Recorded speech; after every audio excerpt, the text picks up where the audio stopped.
On va accueillir Camille Rambaud, le docteur Camille Rambaud. Vous êtes fondateur de l'Institut Voltaire à Paris, spécialisé en chirurgie réfractive au laser de la vision et en chirurgie de la cataracte. Vous êtes président de l'ONG Terre d'Ophtalmo, fondateur et animateur du podcast Ophthalmos. C'est ça. Je continue. Non, merci. Et en tout cas, vous êtes bien sympa et je vous remercie d'être venu ici le 11 novembre. Vous avez deux présentations qui se suivent. Oui, j'ai deux présentations. Voilà, donc c'est bien comme ça, vous allez pouvoir regrignoter de la petite minute qui a été prise avant. Donc on va parler des défauts visuels ensemble, on va revenir sur la presbytie, la myopie, l'hypermétropie, la stigmatie, et on va parler de finalement quelle solution pour quel cas. Donc on va parler des verres, des lentilles, des implants et de la chirurgie. Et avant de vous laisser la parole, il y a une chose quand même que je veux dire par rapport à l'intervention précédente, c'est on vous a dit tout ce qui pouvait poser problème. Il faut savoir qu'il y a beaucoup de solutions. Il n'y a pas que des problèmes, il y a beaucoup de solutions. On en reparlera avec vous et dans l'après-midi. Allez. Eh bien, merci beaucoup, merci pour votre invitation.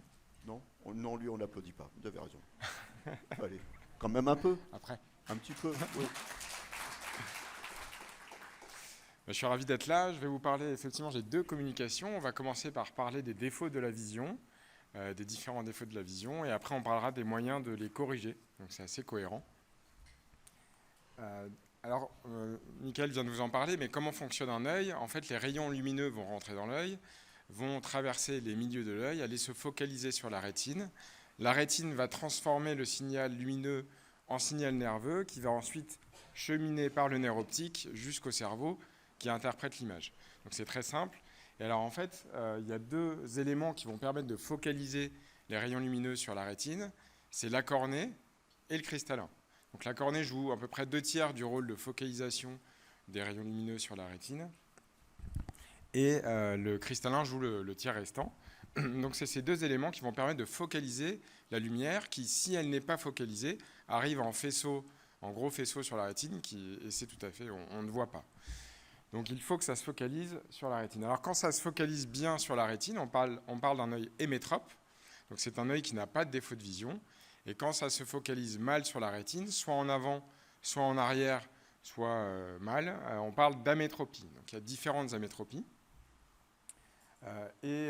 Pour corriger les différentes amétropies, on y reviendra dans la communication d'après, il y a 3 grands moyens: les lunettes, les lentilles et la chirurgie réfractive, donc les chirurgies qui permettent de se libérer des défauts de vision. Alors le premier message très important que je voudrais vous dire, c'est qu'en fait, tous les défauts de vision peuvent être corrigés par ces 3 moyens. Ce n'est pas que la myopie qui peut être opérée, c'est pas que... les lunettes peuvent corriger tous les moyens, tous les défauts de vision, et les lentilles aussi. Alors vous voyez ici la cécité et la malvoyance dans le monde. En fait, les défauts de vision non corrigés, c'est la deuxième cause de cécité dans le monde, et c'est la première cause de malvoyance. Donc en fait, mettre des lunettes déjà à tous les gens qui ont des défauts de vision, donc des amétropies, ça permet de corriger plus de 40% des causes de malvoyance dans le monde, donc c'est-à-dire entre 1 et 3 dixièmes de vision, ce qui est très faible, et 20% de la malvoyance. Alors, petite remarque qui n'a pas de rapport, si on ajoute à ça la cataracte, qui est la première cause de cécité et la deuxième cause de malvoyance, si on corrige les lunettes et la cataracte à tout le monde, eh bien, on corrige 75% de la malvoyance et plus de 60% de la cécité. Donc, c'est une aparté, mais la cataracte est aussi un élément très important à corriger. Et donc, ça représente tout ça environ 285 millions de personnes qui sont atteintes de cécité et de malvoyance dans le monde. Donc voilà, corriger juste avec des lunettes, c'est déjà rendre de grands services. Alors voilà, vous voyez ce défaut de vision, c'est le plus... on va commencer par celui-là. Là, on voit flou de loin. Effectivement, je pense que vous connaissez la réponse, c'est la myopie. Donc on va commencer par ce défaut de vision qui est en fait dû à un œil qui est trop grand. La plupart du temps, c'est la principale cause de la myopie, ce qu'on appelle les myopies axiles. L'œil est un peu grand et du coup, les rayons lumineux vont se focaliser en avant de la rétine. Donc en fait, le patient voit flou de loin. Il y a d'autres causes. On peut avoir des myopies qui sont dues à des anomalies de la cornée. Mon confrère va en parler après. On peut avoir des cornées trop cambrées, mais la plupart du temps, la myopie est due à un œil trop grand. Alors en fait, la myopie, c'est une véritable épidémie. Et en fait, en 2050, un humain sur deux sera myope. Donc c'est énorme. Un humain sur deux sera myope en 2050. Un humain sur 10 sera myope fort, c'est-à-dire de plus de 6 dioptries. La myopie forte, c'est plus de 6 dioptries. Myopie faible, moins de 3 dioptries. Donc la myopie, c'est une véritable épidémie qui est en train d'arriver et qui se développe. Pourquoi on est myope ? Il y a deux mécanismes. Il y a des mécanismes génétiques contre lesquels on va avoir du mal à lutter. Et donc le fait d'être d'origine asiatique, le fait d'avoir un parent myope, c'est 2 à 3 fois plus de chances d'être myope soi-même. Le fait d'avoir 2 parents myopes, c'est 6 à 7 fois plus de chances d'être myope soi-même.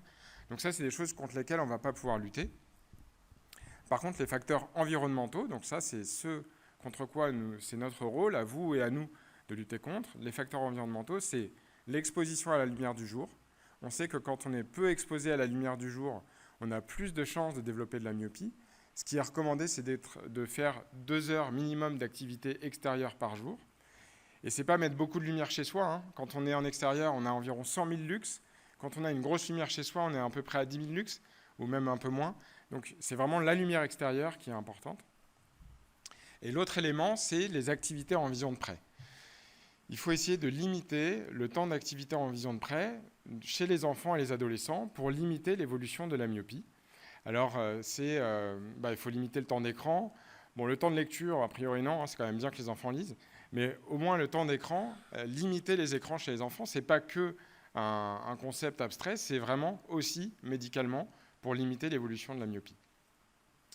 Donc, il y a des recommandations, il y a la règle des 3-20, il faut regarder pendant 20 secondes à 20 mètres toutes les 20 minutes pour essayer de défocaliser son accommodation et donc de relâcher l'accommodation et de limiter le stimulus évolutif de la myopie.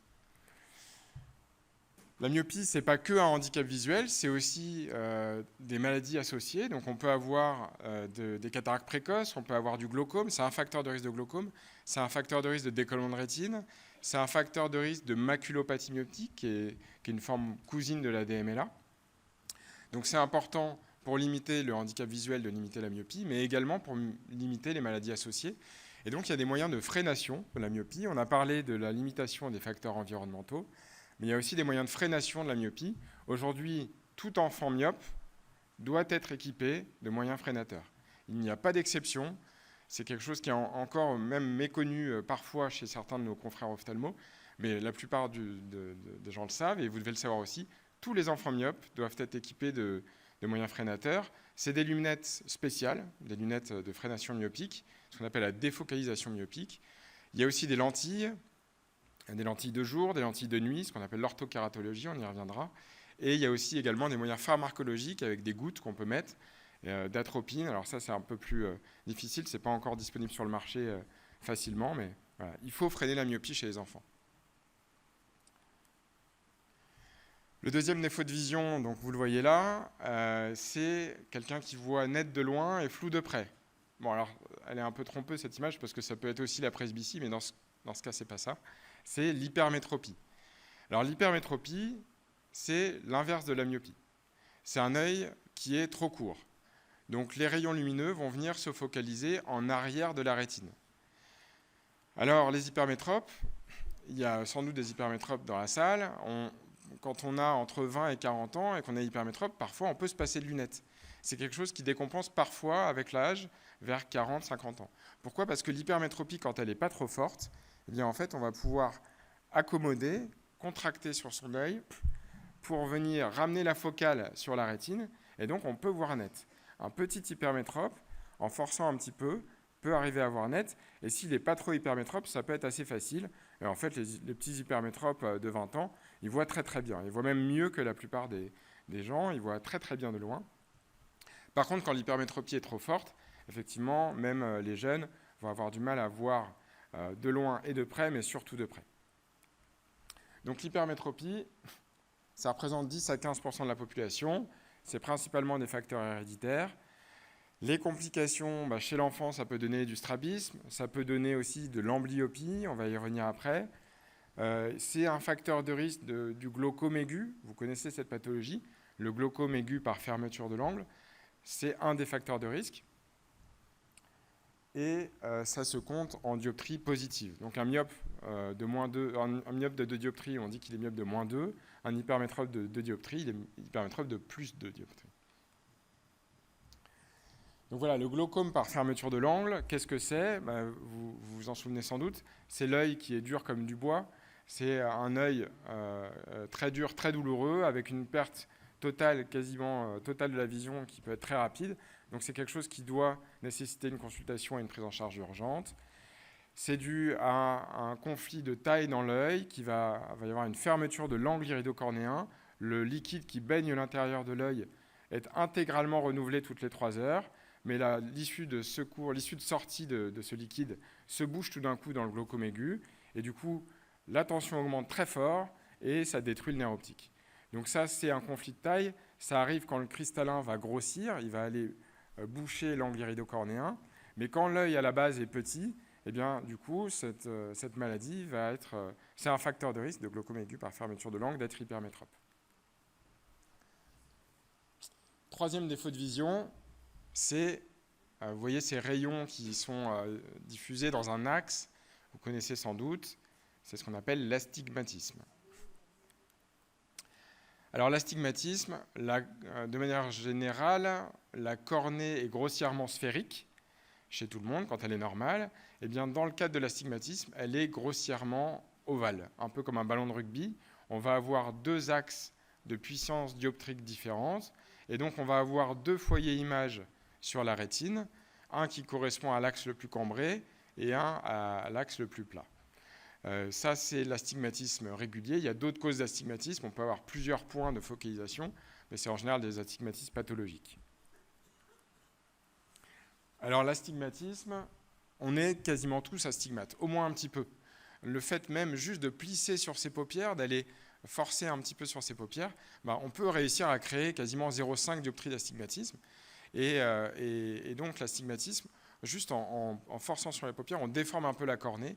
Donc on est quasiment tous un petit peu astigmates. Alors par contre, il y a 75% de la population astigmate, mais il n'y a que 30% qui est corrigé pour ça, parce que ce n'est pas forcément gênant. Quand on a 0,25 ou 0,5 d'astigmatisme, ce qui est mon cas, je ne porte pas de lunettes, et ça ne me gêne pas du tout, je vois très bien. Alors l'astigmatisme, c'est en général héréditaire, c'est congénital, on est avec, ça évolue rapidement dans l'enfance et puis ça se stabilise, c'est pas évolutif.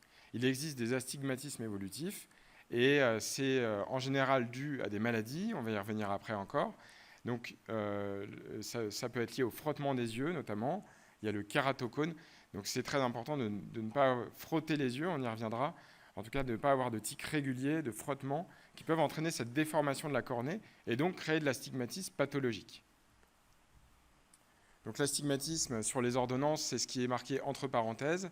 Vous avez un myope de -1 avec entre parenthèses -0,5 d'astigmatisme et vous avez ensuite l'axe justement de cette déformation en ballon de rugby. Donc ça va être à 10 degrés par exemple et l'astigmatisme, l'œil est déformé dans l'axe de 10 degrés. Donc l'astigmatisme, c'est très amblyogène. Alors on va parler un petit peu de l'amblyopie, c'est ces enfants que vous voyez avec un pansement sur l'œil, parce qu'en fait, il y a 2 grandes pathologies qui peuvent donner de l'amblyopie, il y a l'astigmatisme et l'hypermétropie, mais l'astigmatisme, c'est très amblyogène. Donc en fait, l'enfant voit mal, ça n'a pas été dépisté, et du coup, le cerveau de cet enfant va dire « je vais me focaliser sur la vision d'un seul œil, parce qu'avec les 2, c'est vraiment trop flou, et donc je vais développer les voies visuelles de cet œil, mais pas de l'autre ». Et donc l'autre, anatomiquement, va très bien, mais les voies visuelles de cet œil, les voies neurologiques et le cortex visuel associé, se développent mal. Et du coup, l'œil, même corrigé le mieux possible, une fois qu'il va aller en consultation chez ophtalmo, on lui donne ses lunettes, et bien même quand il met ses bonnes lunettes, il n'arrive pas à remonter à plus de 3, 4, 5 dixièmes. Et ce n'est pas dû à l'œil, c'est dû aux voies visuelles qui sont mal développées. Alors l'amblyopie, ça se rééduque. Première chose, c'est de diagnostiquer le défaut de vision. On corrige les lunettes, on met la correction totale du défaut de vision. Et ensuite, si besoin, on va aller cacher le bon œil pour forcer le mauvais œil à voir et à développer ses voies visuelles. Ça se rééduque très bien si c'est pris très tôt. Et donc, c'est ces pansements que vous voyez sur les yeux des enfants. Et voilà. Alors ça, c'est une image de kératocone. On en parlait tout à l'heure. Quand on frotte trop les yeux, on développe une déformation de la cornée. Et c'est une déformation en cône qui crée des astigmatismes. Alors ça, pour le coup, c'est un astigmatisme pathologique. Ça touche environ 1 personne sur 2000. C'est une maladie et ce n'est pas un astigmatisme physiologique et normal. La presbytie, le dernier défaut de vision, donc on allonge les bras parce qu'on n'arrive plus à voir de près, et donc c'est dû à un trouble accommodatif. Pour voir de près, il faut zoomer, ce zoom marche de moins en moins bien, et donc on n'arrive plus à lire. La presbytie, ça touche tout le monde, il n'y a pas d'exception. Ça arrive après 45 ans, et ça nécessite de porter des corrections optiques pour voir de près, ce qui est souvent assez mal vécu, notamment chez les hypermétropes qui voyaient bien jusque-là, et qui tout d'un coup doivent mettre des lunettes de près, et puis le temps venu, même des lunettes de loin. En conclusion, c'est très important de retenir que tous les défauts de vision, on va y venir juste après, peuvent être corrigés en lunettes, en lentilles et en chirurgie réfractive, sans exception. Je vous conseille ce fabuleux podcast que j'anime avec mon collègue le docteur Delbar. Si vous êtes intéressé pour en savoir plus sur notre spécialité, on parle avec différents experts de chaque spécialité, de l'ophtalmologie, et on va détailler ce sujet d'expertise avec lui. C'est très intéressant pour en savoir plus sur notre belle spécialité. Je vous remercie. Alors, avant de passer à la deuxième partie de votre intervention, je voudrais qu'on revienne sur les verres freinateurs de myopie, parce que c'est important et c'est vraiment un des messages forts qu'on veut faire passer aujourd'hui. Vous avez dit il y a des verres, tous les enfants devraient en être équipés. Ce qu'il faut aussi préciser, on sait que c'est pas facile pour les enfants à la cour de l'école, que parfois il y a des moqueries, il y a du harcèlement. Enfin, ces verres freinateurs de myopie, ils sont comme les autres. On va pas être. On ne sait, si on vous dit pas que vous portez un verre freinateur de myopie, c'est pas des culs de bouteille, enfin c'est pas des trucs pas du tout, stigmatisants. Non, faut préciser quand même. Ouais, c'est une bonne remarque. Non, ça se voit pas du tout. Ce sont des verres normaux. Il y a pas, on peut absolument pas voir que c'est un verre freinateur. Et c'est des verres en fait à défocalisation myopique qui ont une architecture spéciale, mais ça reste des verres transparents, blancs et normaux, quoi. Une question, quand on arrête de les porter, ça redémarre, il y a un effet rebond. Il peut y avoir des effets rebonds. Alors classiquement, c'est plutôt sur les solutions pharmacologiques, notamment sur l'atropine, à l'arrêt de l'atropine, ou si jamais on la met un jour sur deux parce qu'on oublie, on peut avoir des effets rebonds, donc c'est important d'être très observant. Et donc effectivement, toute solution de freination peut avoir des petits effets rebonds. C'est assez dur aujourd'hui de savoir... aujourd'hui, c'est dur de connaître cet effet rebond, parce qu'en fait, ça nécessiterait de faire des études avec des gens qui n'ont pas de verre freinateur versus des gens qui en ont. Et aujourd'hui, il y a très peu de gens qui acceptent d'être dans une cohorte sans verre freinateur. Oui, donc en fait, on a de plus en plus de mal. Il y a une étude qui avait été faite par Oya qui montrait qu'il n'y avait pas d'effet rebond. Enfin, bon,